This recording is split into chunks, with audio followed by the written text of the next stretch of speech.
Hello, friends. My name's Tami Simon, and I'm the founder of Sounds True, and I want to welcome you to the Sounds True podcast, Insights at the Edge. I also want to take a moment to introduce you to Sounds True's new membership community and digital platform. It's called Sounds True One.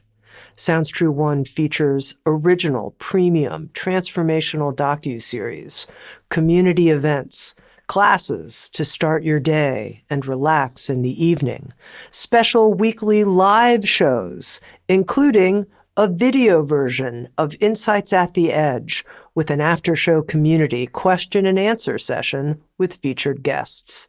I hope you'll come join us, explore, come have fun with us, and connect with others. You can learn more at join.soundstrue.com.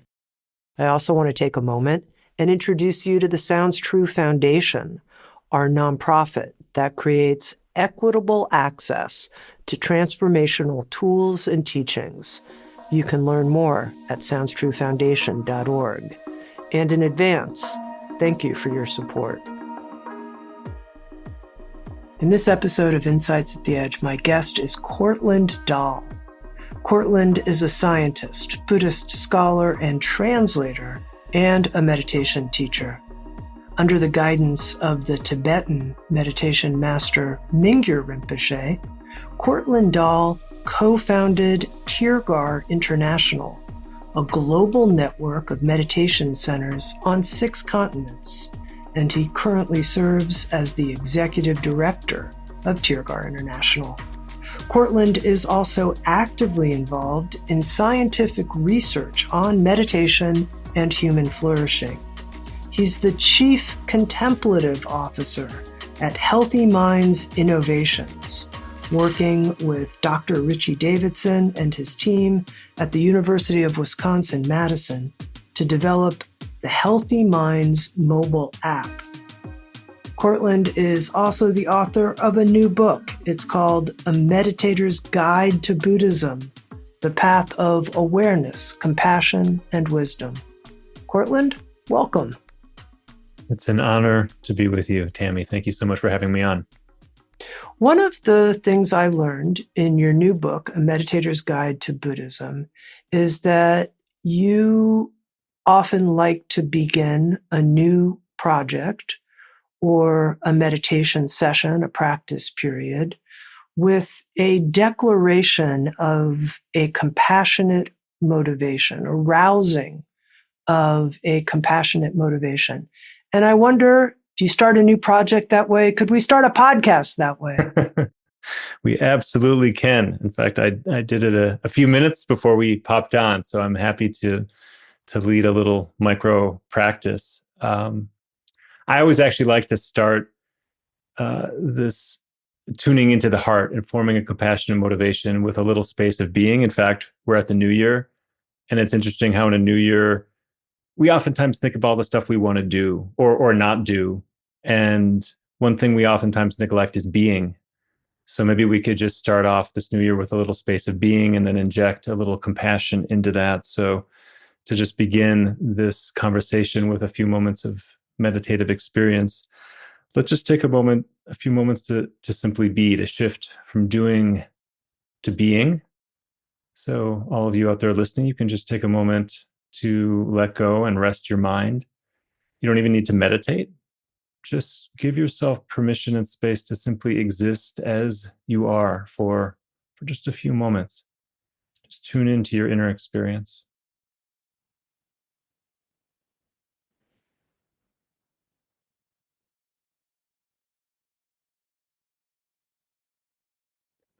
And from this space of being and effortless presence, see if you can tune into all these subtle details of experience that we normally miss.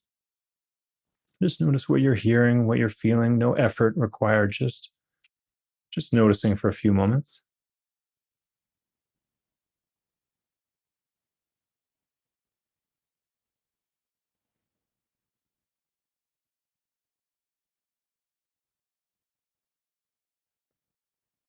And now let's bring into this quality of being a little warmth, a little heart energy. one of the simplest ways you can do this is to think to yourself, I'm now going to engage in something. In this case, we're going to spend a little time in conversation. May whatever comes of this not only benefit my own life, but may the benefit ripple out and touch the lives of others. May it touch the lives of countless beings. May it send out ripples of happiness, of well-being out into the world. So in whatever way resonates with you and inspires you, just if you can form an open-hearted, compassionate motivation for being here tonight. Thank you, Cortland. Interestingly, just pointing out that we can tune into the energy of our heart, it does seem to introduce this warmth immediately just by that shift of attention. I wonder if you could speak to that. Yeah. So much of the path of meditation, when we come to it, we think it's about improving. We think it's all about self-improvement. It's about fixing something we don't like about ourselves. And I think a lot of what many of these traditions, the world's wisdom traditions and meditative traditions, open up for us is just this inner universe of experience. And it becomes less about self-improvement and more about self-discovery. And part of that is the heart space. We're so up in our heads in the modern world, and we're bombarded with information all the time. And this quality of being just allows us to drop into that wider space of experience. It's like we're just widening the aperture of our awareness so we can take more of that in. And then we just start noticing a lot of that texture. And a lot of that is just that we're built for relationship more than anything else. Our DNA, our brains, our nervous systems, our biology, certainly our minds, we're just wired to be social. We're wired for connection with each other. So we're just giving ourselves space for that to emerge and to play out an experience. Cortland, you've had such a remarkable life adventure that's been so Dharma-filled, meeting great teachers and studying in Asia for over a decade. But from learning more about your life story, it sounds like earlier in your life as a teenager, you really suffered with debilitating anxiety that has been a huge catalyst for your life discovery process. And I wonder if you can share a bit about that.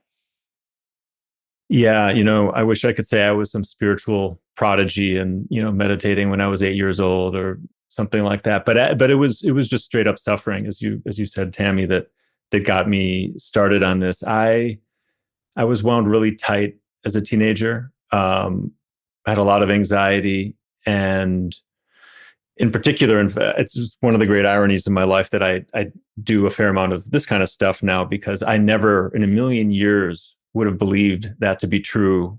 When I was younger, I had of the anxiety that I had, one of the things that I was most afraid of was public speaking. I had a complete and genuine phobia of public speaking, so much so that I fainted on stage when I was a teenager. And just to point out that I'm not exaggerating for dramatic effect, I literally fell, face first, flat out on my face in front of my entire school when I was a teenager. So you can imagine my coolness factor, whatever it was before that, it took quite a nosedive on that particular day.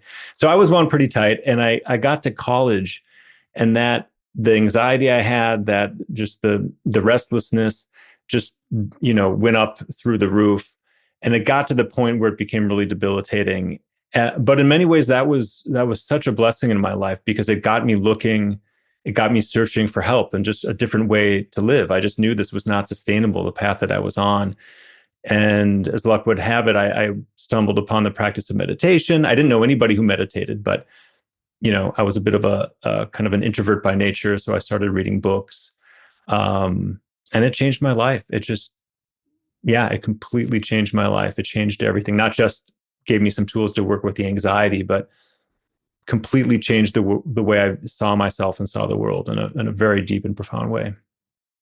Can you speak specifically and especially bring in, if you would, your experience as a neuroscientific researcher in terms of addressing anxiety? What works? Yeah, that's a great question. In fact, I was just having a conversation today about that. I was at a retreat and was sitting over lunch with some psychologists and people who work at the front lines of mental health, and we were just talking about this. A lot of the best treatments we have these days for depression and anxiety and other challenges like that are really not very good. A lot of them are not very effective. And when they are effective, it's for a relatively small percentage of people. There's many people who aren't helped by what are considered the gold standard treatments.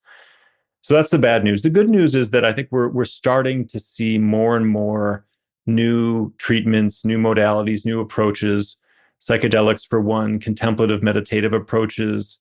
There's just new things. There's new innovation happening, and it's quite exciting what's happening in research these days. One of the things that we're finding in our research, you mentioned the Healthy Minds program and the Healthy Minds app. We've now done really rigorous scientific studies with thousands of people. Hundreds of thousands of people have used the app, and we have all this data, kind of quantities of data that typically you don't have for this kind of research. And what it's showing is that very small amounts of practice of learning the kinds of stuff that we're talking about, that you learn through everything that you do. It sounds true in all of your courses and publications. I mean, all these practices and principles that just put us in touch with our own minds and help us to explore what's going on in our own minds and emotions, that actually it doesn't take much. In fact, our research shows that you see after even a single week of people just doing 4 to 5 minutes a day, you start seeing these statistically significant improvements in things like depression, anxiety, and in positive things like feelings of connection versus loneliness and so on. And then if you follow that through for a month or even beyond that to 3 months, that these positive effects seem to last and they seem to endure. And it really doesn't take a lot. So there's a lot we can say on kind of, what kinds of training work for what people under what circumstances. And these are the questions that we're really researching.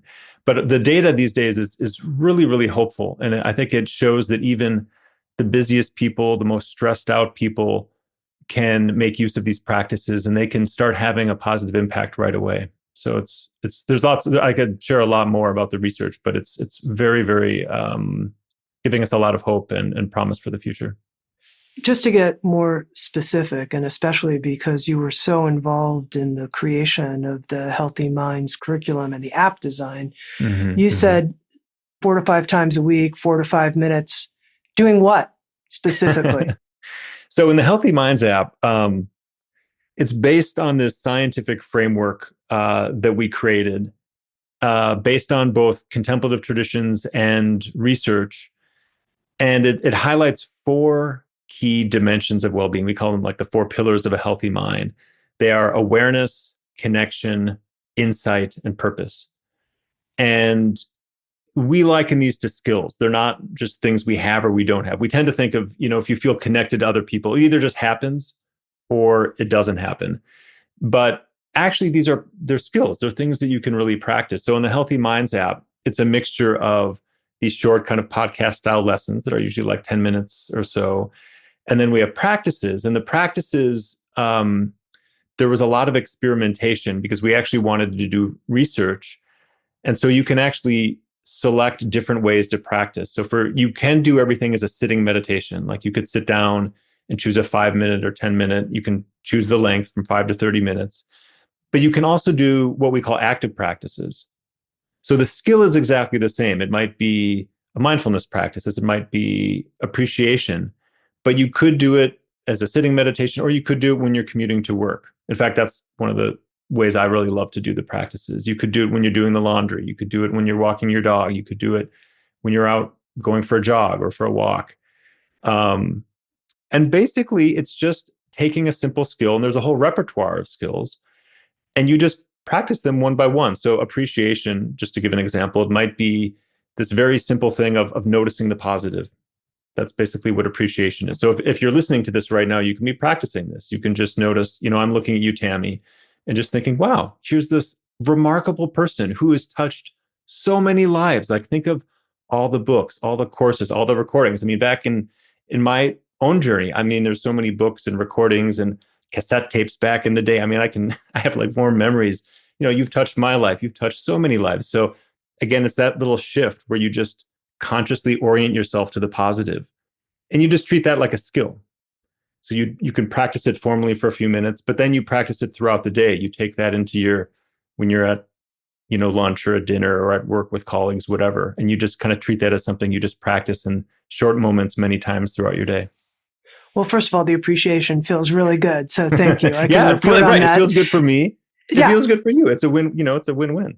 Well, yeah. And I'm going to practice and appreciate you. And the thing that I'm going to appreciate in this moment is that right here at the beginning of our conversation, you're addressing something that was important to me to ask you about, which is, what about for those people who just aren't drawn to quote unquote meditation, sitting meditation? Because I found through my work communicating with the Sounds True audience, people raise their hands, are like, Tami, I just don't like to meditate. And, my response always is, don't let that stop you. That's fine. I'm wondering what you have to say about that. Yeah. I mean, even as I said just a moment ago, anybody who's listening or you, Tami, if you do what I just encouraged us all to do, notice something positive, or take a different skill like mindfulness, take a breath. Just take a breath. Notice what that feels like. You just meditated. I think what people don't like oftentimes is sitting still. And there's good reason for that. We live in an always on culture right now, and we are simply not used to having time and space just to be. And I experienced this in my own life. I mean, as I said, I was very kind of high strung, wound pretty tight, high energy. I mean, everybody in my family was shocked when I started meditating. I was like the last person anybody thought would ever learn to meditate.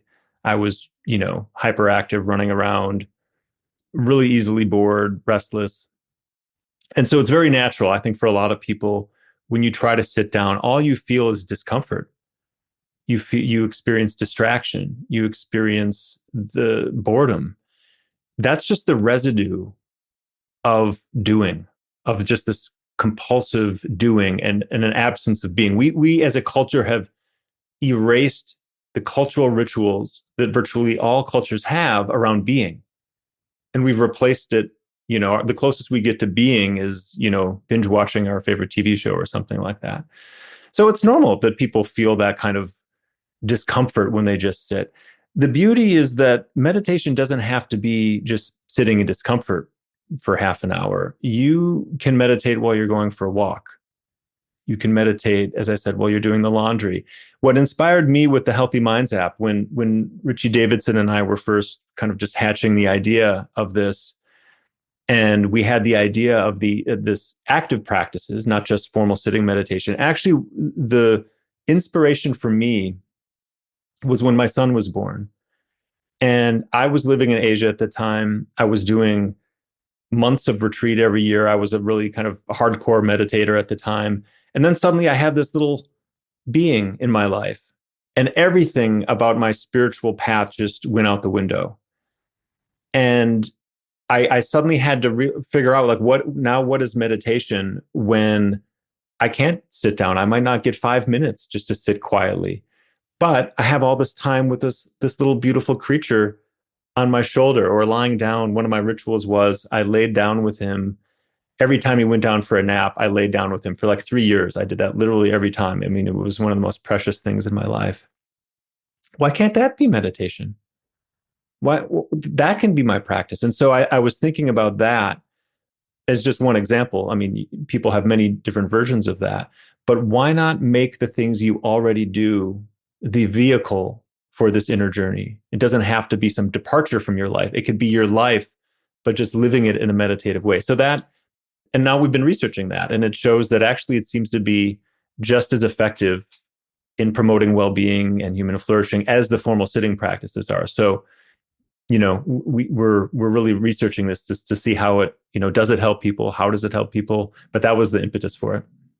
I want to talk more about that in terms of braiding in this compassionate wish and inspiration into the activities we do in our daily life, because that's one of the things I got from your book Mm. on the Meditator's Guide. And it was really moving to me. And it's moving to me to hear you talk about lying down and napping with your son.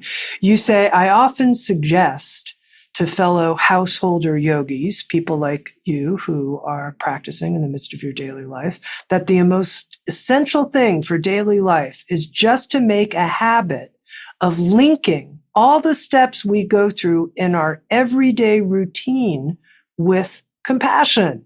Compassion can become the energizing force that motivates you and inspires you. So you've given us a couple of examples already, appreciating people, but there are more. So take me through a day and give me as many examples as you can think of where you bring in this compassionate motivation into the activities you do. Yeah, I'm so happy you're asking about this because this is very traditional. I mean, this is all over the Tibetan tradition, which I've been very steeped in. And it's been, I would say, by far the most transformative part of the journey for me is this. And it wasn't the natural part. I can't say I was, Mr. Empathy as a kid or anything. I mean, it was something I learned, right? So one of the keys to this is what in Buddhist terms you call the view, which is to say your perspective. And in this case, it's this simple idea that actually compassion is innate. It's actually already here. It's kind of just there beneath the surface. And we're just learning to bring it into focus. We're learning to just kind of bring it up to the surface of conscious experience. So take a simple example to answer your question. You get up in the morning, you stumble, into the bathroom and begin your morning routine. Maybe you brush your teeth or whatever. Normally we do this completely, it's autopilot, right? We do it every day. We don't even think about it. You can use these little moments without even stopping what you're doing. You can use that as a moment to bring this innate compassionate impulse into focus. So it could start by just reflecting on, why am I brushing my teeth? Why do we even want to do that? And you probably could go through 2 or 3 different little layers. It might be like, well, I want to be healthy, or I don't want my teeth to look gnarly, or whatever the motivation might be. If you keep kind of going a little bit deeper, well, why? Why do I want that? Why do I want that? Almost always you'll end up at something rooted in love and compassion. I want to be healthy because I want to be there for the people who I really care about. I want to be there. I want to be healthy so I can do the things that are meaningful to me in life, and so that I can do the things that nourish me and that hopefully nourish the people around me. And then you can spread that out. That little act of brushing my teeth now becomes an act of love. It becomes an act of compassion. And then you can take it even further and think, there are people all over the world doing this and countless other things, similarly motivated by this underlying innate movement of care and compassion. And so suddenly what you're seeing is this seemingly mundane thing you're doing, like brushing your teeth, now is part of this current of love and kindness and care in the world. And it becomes meaningful, it becomes nourishing, it becomes rewarding. So you could do that. You go down to your kitchen and again, the same thing all over again. And it might be as simple as, may whatever I'm doing right now, may it be of benefit. I'm making toast, even if it's for yourself. May this nourish my body so I can be of service to others. May I clean my kitchen so my family has a nice clean home that they can enjoy. May I, you can just go on and on. It's just like it's not changing the things you do, it's changing your perspective on the life you already lead. And again, it only takes an instant to do that. But then your whole world is transformed just by shifting your perspective. I really love it, Cortland. And I'll just say briefly, after reading A Meditator's Guide to Buddhism and hearing you talk about this, you use the example in the book of doing the dishes as a gift to the other people in your household. And I usually do the dishes in our house, and most of the time I do it because I just like the kitchen to be clean.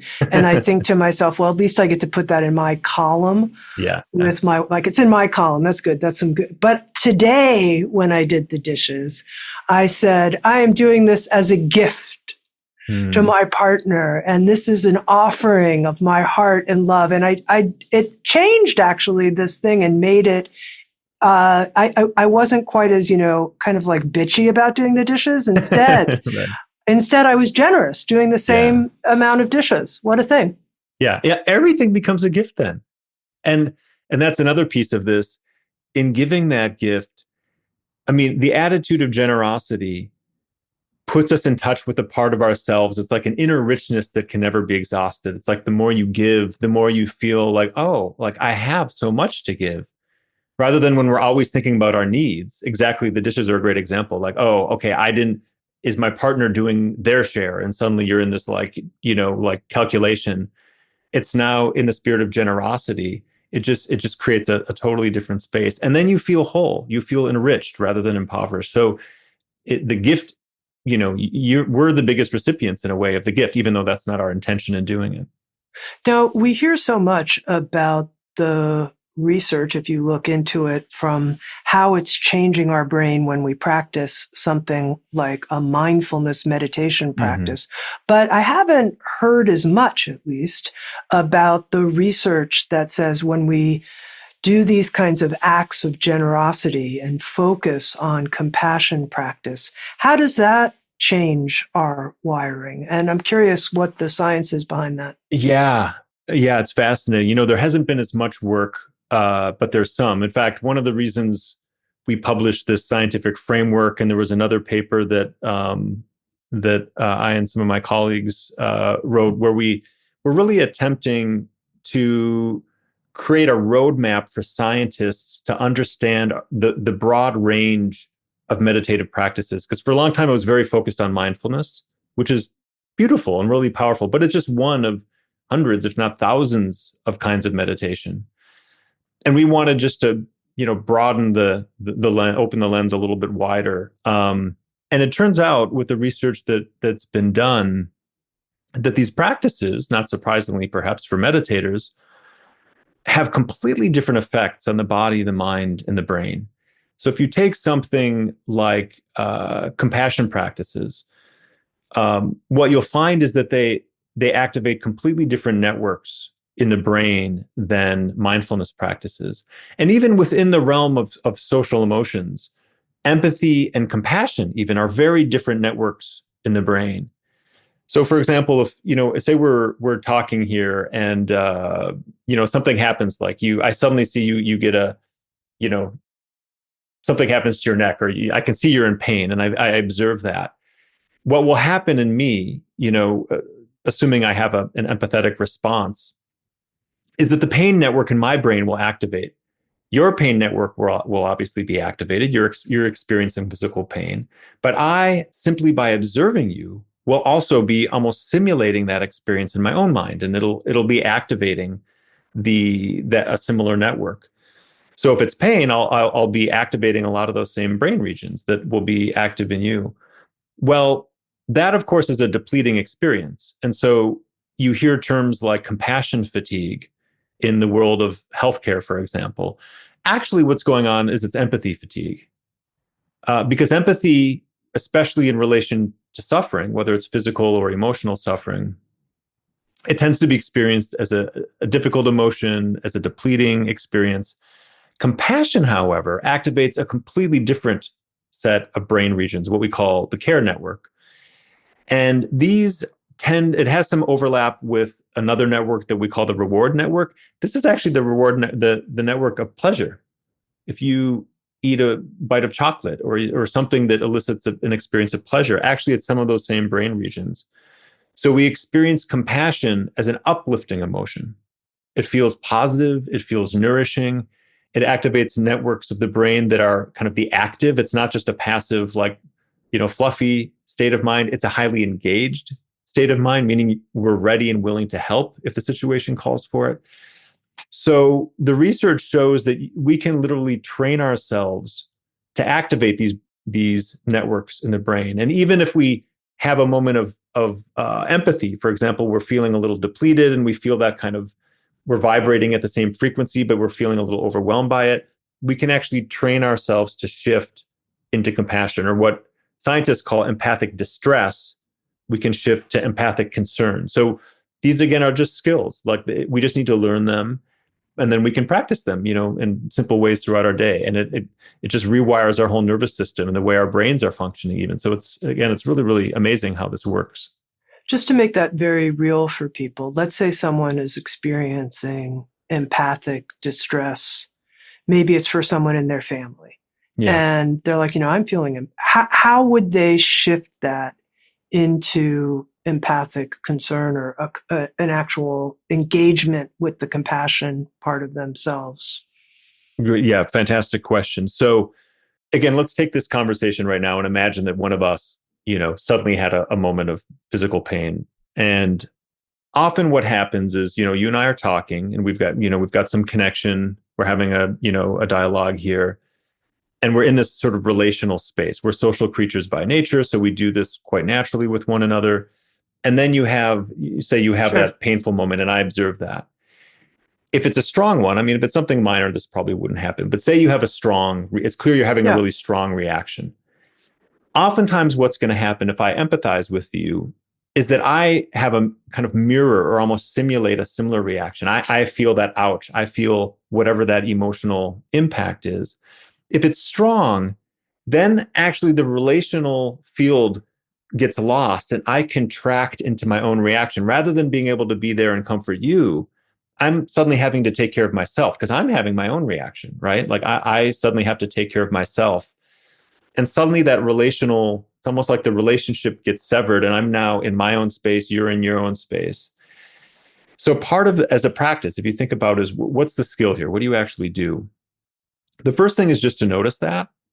It's not that you're trying to stop the reaction. It's the most natural thing to have that, but it's to reestablish that caring relational space. So in this case, it might be simply bringing my attention back to you. And a simple way to do this is in many meditative traditions, this is all over the place in Buddhist meditation, is you can simply bring online a thought process where I not only recognize that you're in pain or suffering, and I simply wish that you be free of that. I can simply even repeat a phrase in my mind. Oh, Tami is suffering. May she be okay. May she be safe. May she be whatever. It's just bringing online a caring response.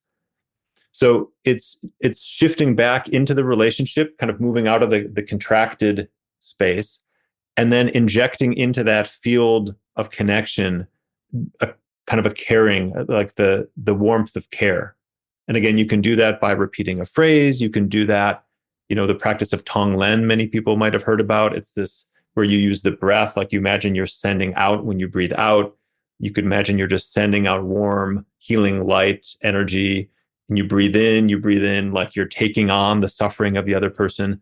It's completely against the logic of the ego, right? Normally we want to breathe in the stuff we want and we want to get rid of the stuff we don't want. This is almost the opposite, right? You're like, no, I can hold it. You're suffering. I got this. So it just takes you back into that caring space. So again, there's many different ways to do it. This is in the Healthy Minds program. There's a whole series of trainings on different techniques to do it, but they just take a moment. They just need practice. They're just little kind of inner movements that you get used to, and then you can apply them very easily in relationships. I'm curious if you can take us behind the curtain for a moment. And what I mean by that is, as I was learning about you, I learned about how you are a translator of Tibetan texts. But then I thought to myself, actually, he's a translator of the tradition into a contemporary format via an app and via a language and a practice style that fits for our contemporary world. That's a huge act of translation. So the behind the curtain is to understand when you and the team at Healthy Minds Innovation looked at how are we going to create this app with these 4 different categories? What was the process that you went through? Yeah, well, you're a very astute observer because it's true. Oftentimes, as I said to you before we went live, whenever people ask me what I do, I never know what to say because I have like 5 different job titles for 3 different organizations, and it's hopelessly common. I confuse myself with my own professional identity. So, but actually, what I often say is that at heart, I'm a translator. That's very exactly what you just said, because I'm just one of these people that is standing between worlds and helping them make sense of one another, and hopefully helping wisdom, flow between these worlds. And how that played out with the Healthy Minds program. It was a very long conversation, in particular with Richie Davidson, who's a really brilliant scientist, one of my dear friends and mentors. And we had this shared aspiration to just want to put some of these other practices on the map scientifically, to, as I said earlier, to just widen the scientific agenda to include things like compassion and some of the wisdom practices that you find in these traditions. That was the easy part, forming that intention. The how of it was not at all easy. And actually, a lot of the key insights came from His Holiness the Dalai Lama, actually. We had a series of conversations with him where he gave us some really amazing advice, actually, about how to actually do this. So one of the key pieces was how we would marry science and these meditative traditions in a way that was not doing injustice to either of them, hopefully bringing the best of some of these traditions together, but in a way that would actually work for people, that wouldn't feel overly religious to people who had no interest in that, but wouldn't feel like overly theoretical to people who really needed practical tools in their lives. And there was one particular meeting. He actually had visited Madison. In fact, there was this whole funny episode, which maybe I can share, where I found myself in the very odd position of having to give a public presentation to the Dalai Lama about meditation. Like I was teaching the Dalai Lama, like as though the Dalai Lama needs somebody to tell him about the ins and outs of meditation. But somehow I found myself in that position. But in any case, it was on the same visit that we spent some time with him, and we asked him, we said, we really want to take some of these important ideas from the world's wisdom traditions, but present them in a way that anybody could benefit from them, regardless of, whether they're atheist, agnostic, Christian, Jewish, Buddhist, whatever. But we're kind of a little befuddled as to how to actually do that. And so we asked him, about, there's all these Buddhist ideas like emptiness and no self. And we're like, should we try to put this in everyday language? What do you think? How should we actually do that? And he right away, he almost cut us off and was like, no. That's Buddhist business. He said something like that. Like all that stuff's Buddhist business. Don't worry about that. He said, what you need to do is take the meditative approach and use the insights of science. Basically take the contemplative, experiential, meditative approach that we find, in Tibetan Buddhism, for example, but bring that together with some of the insights that you're gaining from science. So people can translate some of these insights that are there in the scientific tradition, but translate that into experience, not just, theory as normally you get. And that was it for us. That was like the light bulb went off and we're like, and man, that's basically what the Healthy Minds app is. Everything that we've done basically came out of that conversation. So it's really bringing together interesting insights from research, but in a way that people can actually experience. Like, how would you actually practice that? So it's taking all these meditative techniques, but in a sort of the language that we understand, because, for better or worse, we're kind of, science is sort of the religion of the modern world in many ways. So that's basically how we did it. And then it was just a lot of dialogue. And we worked with some of the most brilliant designers, people who just know how to make stuff really, really well. I learned so much from working with these people. And a lot of that was just trying things with people, seeing how it landed.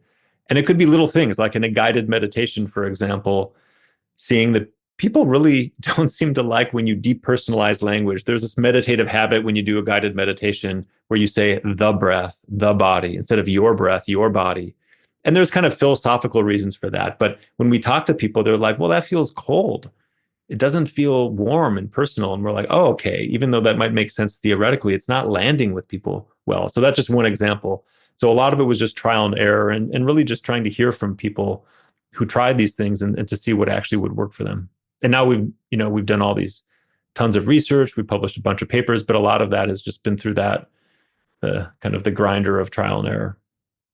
One of the things I'm curious about has to do with personal motivation.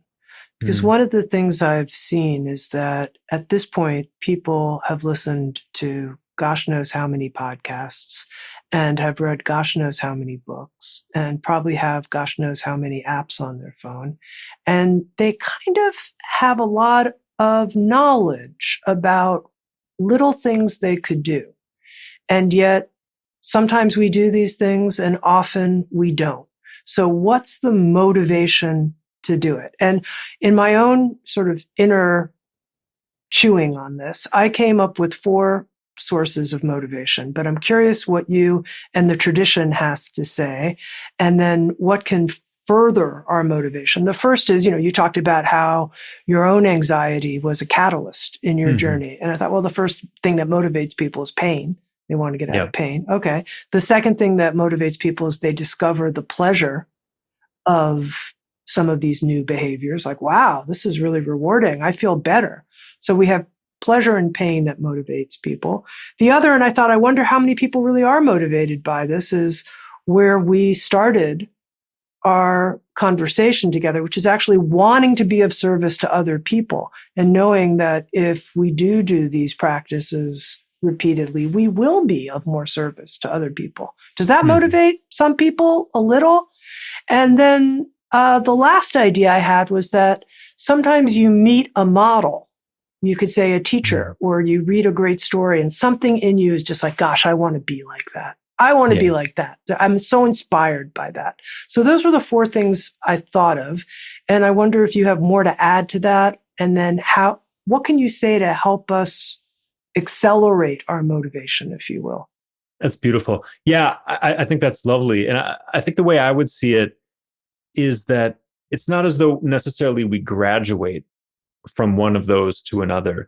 Actually, we have all of those. And I think it's almost like we're sort of slowly expanding the scope, but it's not as though we finished first grade and now we're in second grade.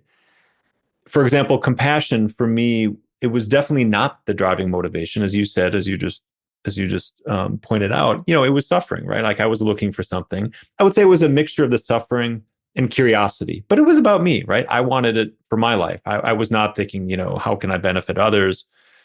But at a certain point, it really did become about that. But it wasn't as though I was subtracted at that point. Like I didn't care about myself anymore. And I was now just all about it. It was more like, yes, of course, I still want to be happy. I want meaning in my life. And now I see that it's this bigger thing too. I really see that the world needs this and it's helped me so much. And maybe my life could in part be a bridge so other people could benefit from this as well. And then it becomes a positive loop because that also is not only beneficial to others, but it's also nourishing to oneself. So compassion is, as I mentioned earlier, the research shows this as well. It's tremendously nourishing. It's tremendously energizing and uplifting. So it becomes this positive feedback loop. So we're kind of gradually expanding that. I think all of those, to me, definitely ring true. I would say another one I feel a little hidden, but can be there very, very early on, but oftentimes unconsciously. It was definitely unconscious for me, but it was very much there, is that we, in addition to being social creatures by nature, we are always on the hunt for meaning and purpose, even if we're not thinking about it in those terms. So at the beginning, my anxiety, for example, was the demon, right? It was a thing I wanted to get rid of. And at a certain point, I started to see that actually all the things I'm looking for are not in the absence of this inner demon. They're actually found within it and around it. It's actually like that became my gateway. And suddenly, like working with the anxiety and working with this painful stuff in my life, it suddenly became meaningful. It allowed me to open the doors to my own inner experience and just start exploring this whole inner universe. And I think it was that, again, I wasn't thinking about this at the time, but things that had been painful inner demons in my life became meaningful and rewarding. Not easy, they were still, pain is always pain, but it became meaningful pain. It became transformative pain. And I think that's another piece of this too, is that the motivation, a kind of like a subterranean motivation oftentimes, is we're just looking for meaning. Our lives can feel so devoid of meaning at times. Everything seems mundane. Like, why are we doing all this stuff? And again, we think we need to live some different fantasy life. But what this is showing is no, if we even just a shift in perspective, even forget about mundane stuff, even the painful stuff actually can be deeply meaningful. And you don't have to look farther than, Nelson Mandela or Malala, the great heroes of our world. And it's almost always adversity and pain and their perspective on that stuff that led them to be who they are, so we can see that in our own lives too. So anyways, there's all sorts of layers of motivation, but I think as you're doing, kind of bringing that up to consciousness so we can be more aware of it. And when you're aware of it, then you can start nurturing those things. You're more conscious of it. You can kind of strengthen that as a conscious experience. So I love all four of those points. And now the fifth one, I have some sense that there's more to life than this. There's more meaning that's available to me. But if I heard you correctly, what you're saying is becoming aware of what motivates us automatically increases the motivation. Is that what you said? Just that awareness, like, oh, this is my because look, you're in the transformation business. You designed the Healthy Minds app. I've been focusing on human transformation now for 4 decades, and I'm still trying to understand, what could I do to help motivate people more? What could I do? Yeah. I do think the meaning, I think being aware of these things like has a power in and of itself. In the Tergar community, like this thing that we did at the beginning of our conversation, where you just reflect on, why am I even doing this? In many ways, that is as important, if not more important, than all the other elements of the practice. I think, in fact, if you were to ask the Dalai Lama, like, hey, what's the most important part of this whole, all these teachings that are there in your tradition? I doubt he would say mindfulness. I doubt he would say, being more focused. He certainly would not start talking about altered states of consciousness. I think he would say it's compassion. Just try to do good in the world. Like that one thing. It doesn't have to be some esoteric, mystical thing. Like we all want some blissful, tranced out, like whatever. Like that might happen, it might not. But compassion is the real marker. It's at the end of the day, it's wisdom and compassion. So I think the beauty of making it conscious is just that you can then nurture those experiences. They become more nourishing when we're aware of them and conscious of them. It becomes like an active force in our life versus something that's kind of behind the scenes, that it's sort of there, but we it's almost like we don't benefit as much from it because it's not conscious. So that's just to make that itself part of the practice, make that the motivation. The practice itself actually is the motivation. Now, I want to track back for a moment to your anxiety, and I'm going to go out a little bit on a limb here.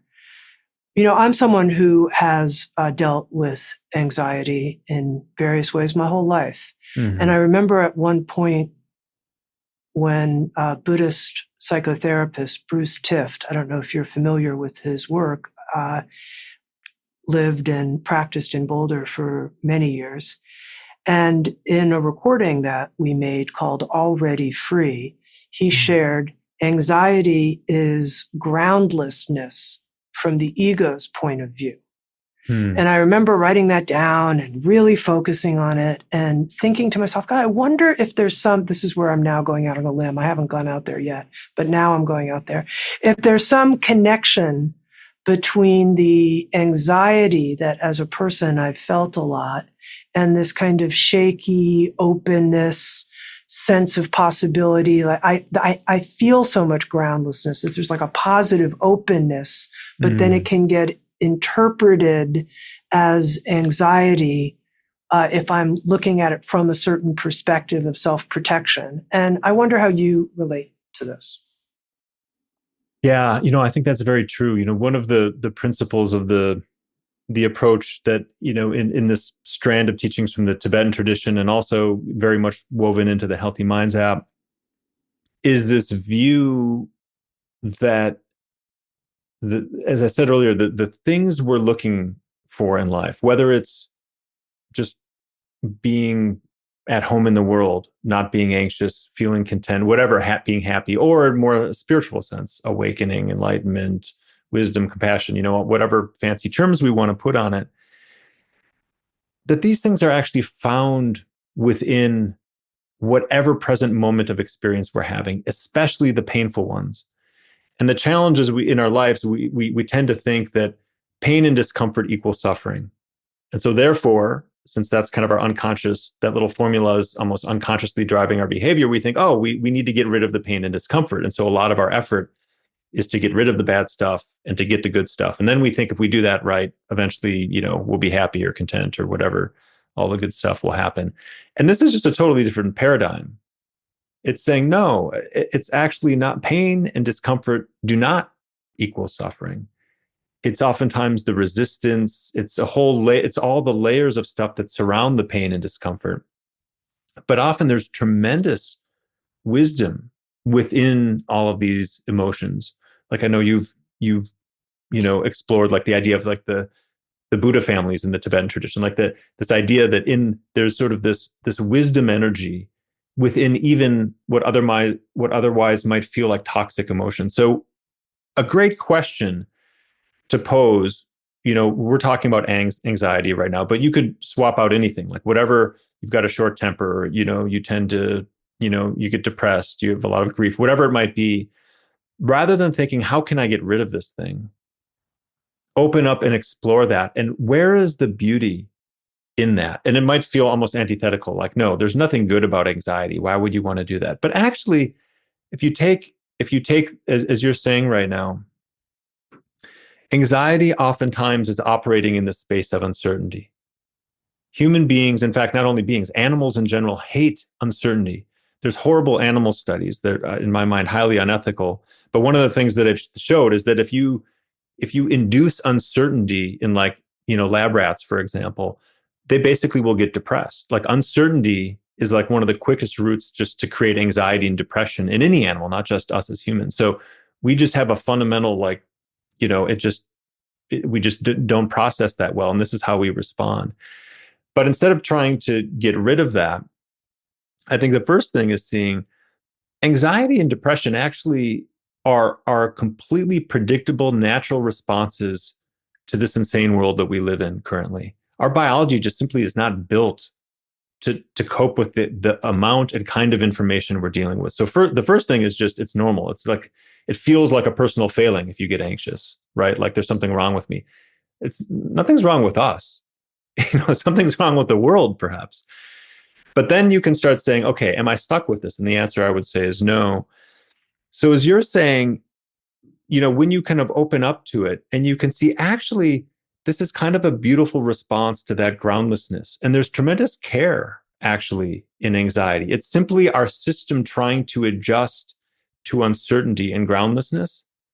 And so within that, you can almost just open up into that energy. And it's oftentimes when we contract into the emotion is where the pain is. But if we can kind of expand and allow the emotion to be there, not trying to change it or get rid of it, but we can sort of expand the scope of our experience. And then you can kind of feel your way back into that unique energy of that. There's sort of like the anxious vibration, in the body mind, that comes with anxiety. And there's like the loop of thoughts that's playing. You can start seeing, actually, there's a lot of beauty and richness in that. And it's simply the contraction that's painful about it. When you can expand, actually, you can unlock all sorts of good things from within that don't call you to experience anything other than what you're actually experiencing in that moment. And again, you can say the same thing for anger, for grief, for whatever. It's just how do we just sort of open up and just hold space for that? And then, yeah, again, so many really, really beautiful, amazing things can happen from that. Can you give me another example, Cortland, perhaps from your own life, perhaps from something in the last couple years of something that first appeared like this is an unwanted XYZ, but you were able to find the beauty in the experience? Yeah. I I can think of a lot of examples, but one that really comes to mind was my father passed away about 2.5 years ago, and I was quite close to him. He had a big role in my life, and we had a very complicated relationship. I think, like a lot of parents and kids, I had tremendous love and affection for him, and he could be a real pain in the ass. I'm sure I was a real pain in the ass to him at various points in my life as well. And it was really interesting. He passed away unexpectedly. It was right at the end of COVID, and he wasn't sick. He went to sleep one night and didn't wake up, and it was very interesting how that played out. You never know how you're going to respond to these kinds of things until they happen. When you lose somebody really close to you.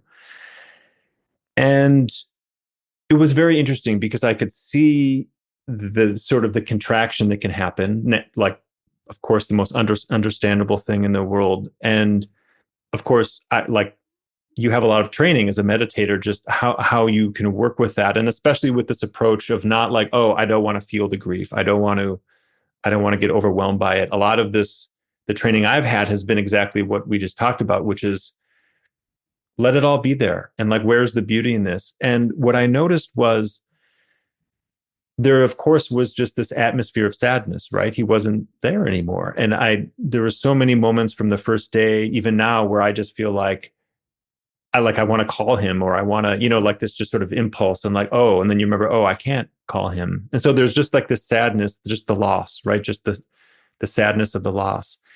But I think what the opening created space for was that I felt so much gratitude. Actually, my dominant experience when he passed away, strangely, and I never would have guessed this, actually was gratitude. It was like all the complications and the squabbles and things over the years. It's like all of that, it's not like I erased it, that's just part of our history. But I just thought of all the things he brought into my life, all the ways he supported me, all the things. It just kind of created this space for gratitude. But within the space of sadness, I was still sad, right?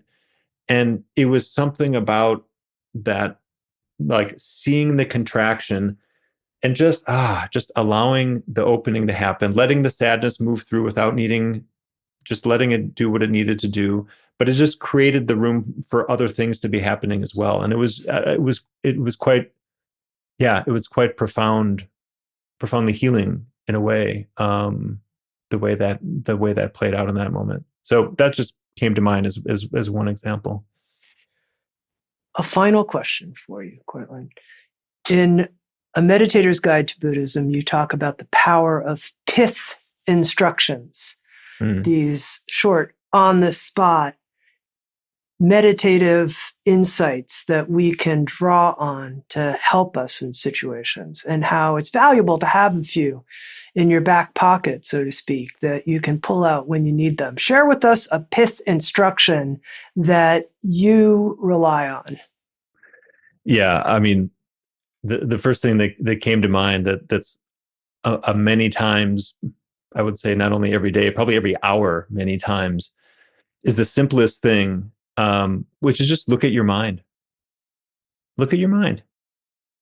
Just right now, every moment, not needing to do anything, not to fix it, not to improve it, not to change it. It's really just this. I think what that instruction invites to me is just an attitude of curiosity, and having just like a kind of a curious, like a love affair filled with curiosity with your own mind. And that's something that, kind of came early on in my practice, and is just, it's not a theoretical thing. It's just like taking a quick weather check, like, okay, what's going on right now? And curiosity it short circuits self-judgment.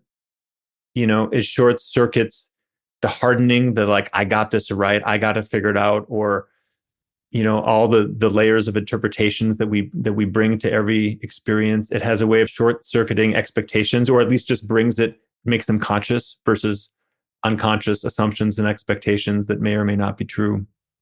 So that's one. I think just the getting curious and just that phrase, look at your mind. Another one related to that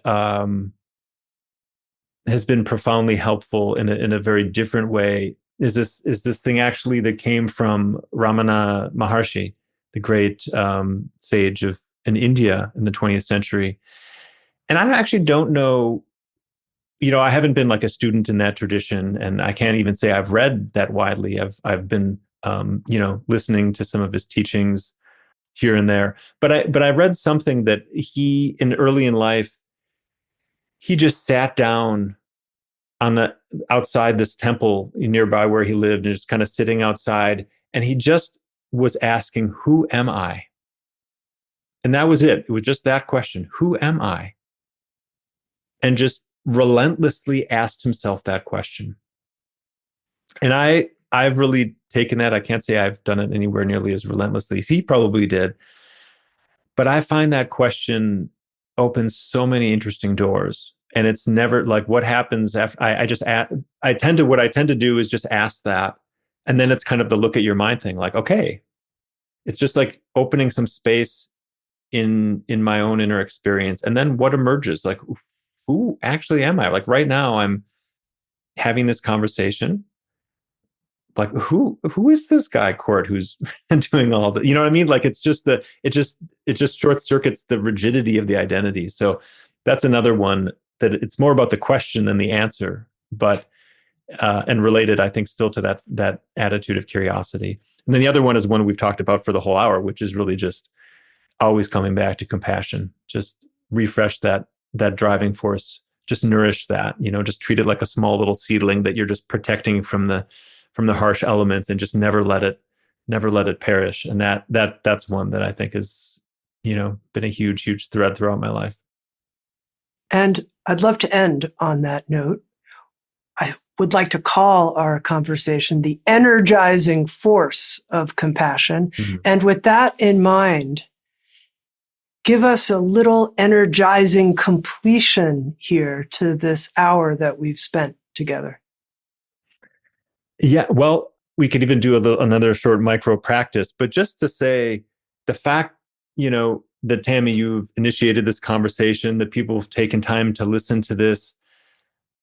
I mean, it's so easy to underestimate the good in the world we're doing just by taking time. There are so many things we could have been doing with this hour of our lives, right? We could have been, the world has a million different distractions. We have perfected the art of distraction in the 21st century. Nevertheless, we're all doing this right now. We've taken the time to do this right now. Like, this is incredible. This is compassion.